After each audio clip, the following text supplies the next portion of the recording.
Hello, what up guys? How you doing? It is Lasty here. Welcome to day 2, a new episode of the FIFA 21 Ultimate Team Road to Glory. It's Monday. Happy new week to you guys. You know, we're just into a new month. It's a new week as well. Feel like that's a great chance to have like a nice fresh start at things. So if you are struggling, if you need a little bit of extra motivation, just realize this is a brand new clean slate. Let's get going into this week.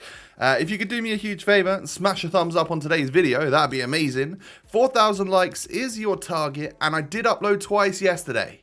So check back on the channel in the top corner if you do want to find a couple extra episodes that maybe you missed. And of course, subscribe to the channel if you're new around here. Click that little notification bell. Why not, right? You don't want to miss a video, do you? I mean, you would have known I double uploaded last night if you had the noti bell on. Just saying. Anyway, today is all about getting a whole bunch of those midway games done in FUT Champs. We are 9-1. What a start. You know, I genuinely... that's nearly perfection, and for me, like, I was expecting TOTS weekend leagues to be way more stressful than they had been, you know, the few weeks before TOTS. But I think what this is probably showing is that there are a bunch of people coming back into the game that, let's say, maybe stopped for a little bit, and I didn't stop, obviously, at all. I played every single weekend league.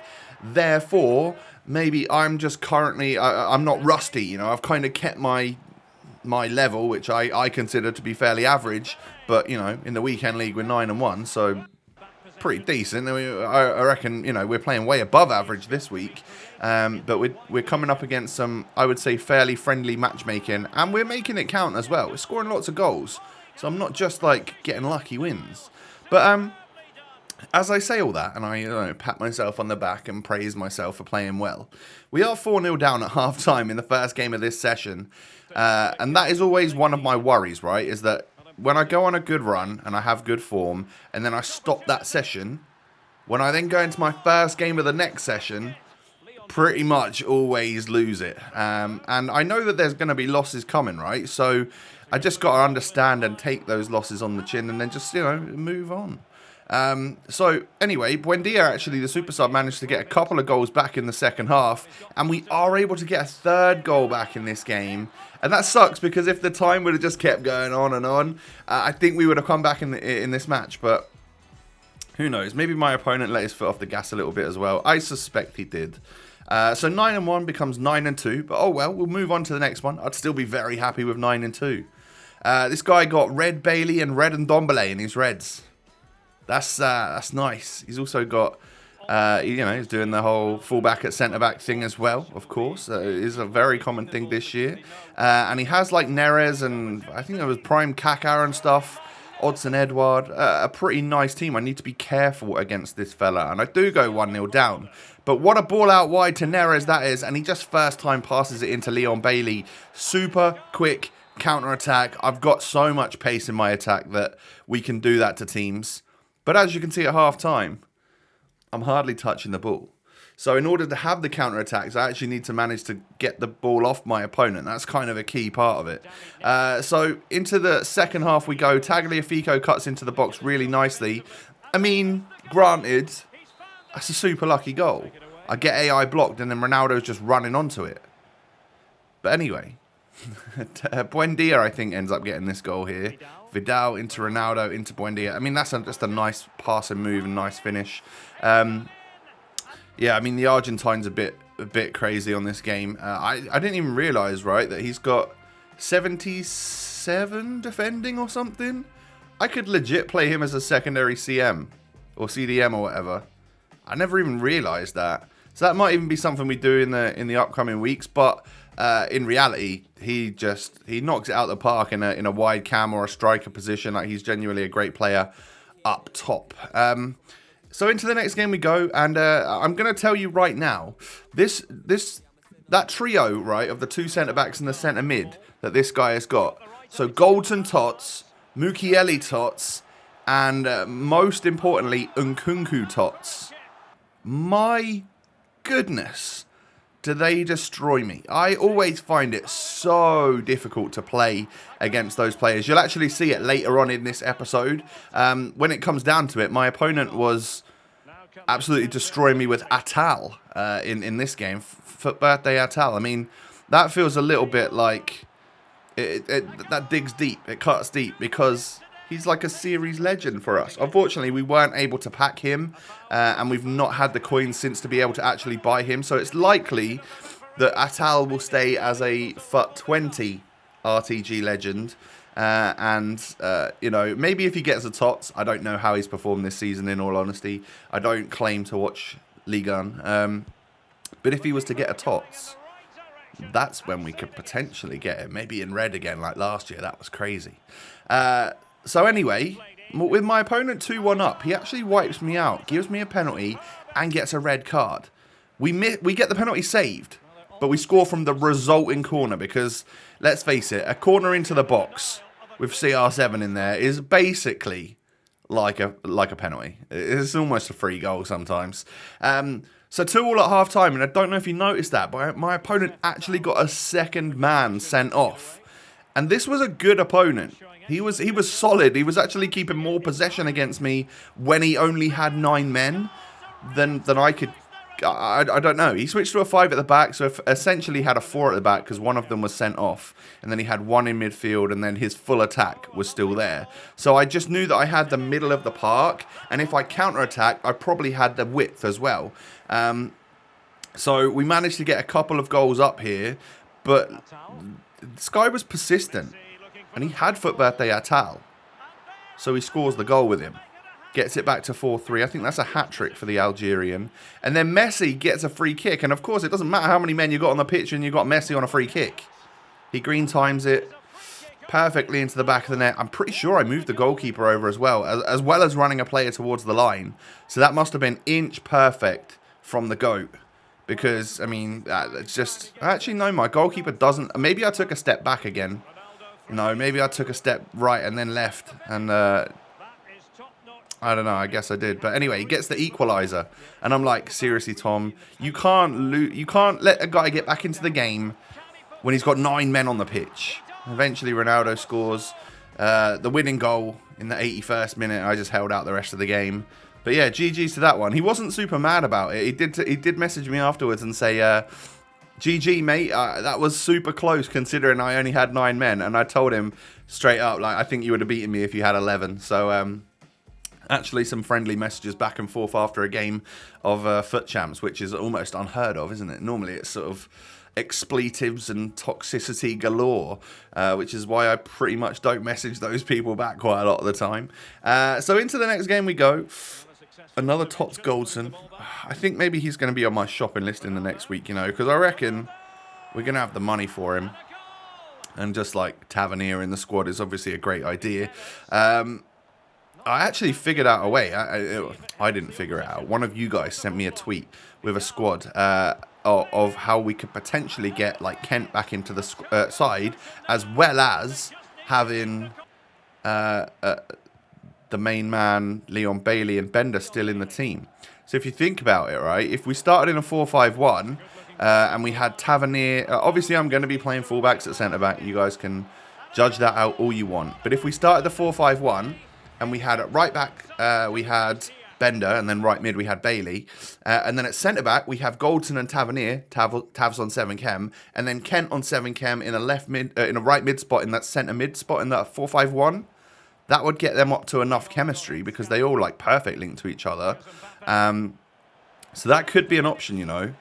And I never thought of it, and one of you guys actually let me know. So that would essentially have 3 of my attackers sorted when you think about that. But we play with 4 attackers, so we could then just stick with Tagliafico and Neres on the left-hand side.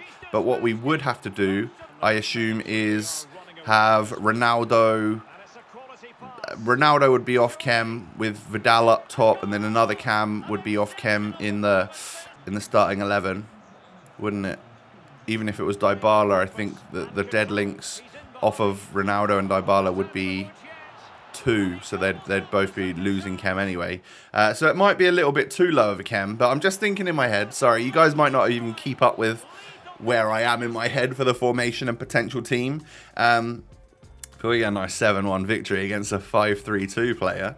Love to see that. He gave up after like 4 or 5, I think it was. We just like hit him on the counter a few times and it worked in our favour. That 4-2-2 tactic that I've got against the 5 at the backs, where if you... I normally have the cams on comeback on defence. But if you have them on stay forward when you're playing the 5 backs and they just like keep pushing up, when those wing backs attack on you, you've got counter-attack ability down the wing. It's brilliant. So obviously thanks to Ranners for those that technique, that set of tactics. But this was actually Sunday morning. This was the first game of a new session again. You know how I feel about that. We're 12-2 at this point in time, so... What am I expecting to happen? Well, I kind of think that maybe we'll lose. And he had a nice team. I think my team was maybe a little bit better, though. And I do get very lucky. How we cut inside the box there with Ronaldo and keep the ball is beyond me. But Neymar into Butragueno. Puskas out wide, knocks it into the box. And then look at this from Renato Sanchez. How does he keep the ball there then? Oh, what's going on? I felt hard done by. But then again, if you think about how lucky my goal was... Yeah, you know, you win some, you lose some, and we both had a little slice of extra luck in this episode, in this game. Oh my god, I when I say slice of luck, it's normally when I'm opening a pack, isn't it? But he gets another one. How's that fall into Garrincha then? That sucks. We end up losing that game 2-1. Tough old game, close game. As you can see, literally really close game. But first game of the day, rustiness for me maybe was what lost me that one in the end. So then we go into the next game and this guy's got Nkunku. You know what I've said about Nkunku. He's good. He's one to struggle against, as well as Mukiele in red. I would very much have liked that card, I'm not going to lie. But Bergkamp knocks it into Torres and he just dinks Edwin van der Sar just enough to lift that ball over the goalie as he's diving out. And that's going to be 1-0 to my opponent. So are we going to go on a horrific losing streak here? Well, Nkunku cuts inside and does that. And I wasn't expecting it at all, to be honest. Poor from me defensively. But yeah, anyway, we're 2-0 down. Things are not looking great. Maybe we can try and turn this game around. Is it likely? No. Could it happen? Yes. So Leon Bailey actually just fires one home from the edge of the D. And we get one goal back. And then Ronaldo pushes down to the wing. Look how close this is to going out. Oh, he just literally rolls it on the line. We knock it back. And Palacio actually getting involved. You don't see him scoring often because he's only been playing the first half of each game before he comes off. But Palacio getting the assist here. We do turn the game around, by the way. Managed to make it 3-2. Literally, we just like hit him. Goal, goal, goal. And actually, there's another one coming up as well. I end up going 4-2 up here from this attack. Tavernier knocks it out wide. Crazy through ball. And then I just hit the RB cross. And Bailey is there to probably nearly break the net. In all honesty, that was a powerful shot. So, yeah, from 2-0 down to 4-2 up at half-time. This game's a roller coaster of emotions. And let me just tell you, we're not done yet. You know, it's not over. Tavernier knocks it into Nkunku, and this man's dribbling and shooting is just... he's annoying. He's so annoying. I kind of want him a lot. I really, really want him. And then in the 89th minute, I make a stupid challenge in the box. Give my opponent the penalty that he required to score the goal to take this one to extra time. So roller coaster of emotions. We went 2-0 down. We went 4-2 up. We now got back to 4-4. Hopefully we're on another upswing. But unfortunately for me, the downward spiral just kept going. Neymar scored. I couldn't get back into the game. And I mean, to be fair to this guy, he switched to a 3 at the back, like constant pressure. And even on my constant pressure one, I couldn't break down his defense. I just, whatever that was, him pushing forwards, that did me in. So into what is going to be the final game of the episode, and my opponent's got Nkunku again. Oh dear! But I was having hardly any possession in this game, and then I hit him on a counter with CR7, just about keep inside of that defender or keep this, outstrength that defender and score the goal with CR7. And then Rooney knocks it into Ronaldo, and we can just scoot past that Jason Denayer to make it 2-0. And what I really wasn't expecting was him to pause and quit. Because he'd had loads of possession against me. I'd just been blocking out his opportunities. So that guy really could have come back against me if he was feeling it. But I guess maybe that was the end of his tether. So at least we got a win. We're 13-4 now. We were 12-2, but last week we were 12-4. We're now 13-4. So I feel like we're in a very similar position. It should be very attainable to get gold 2.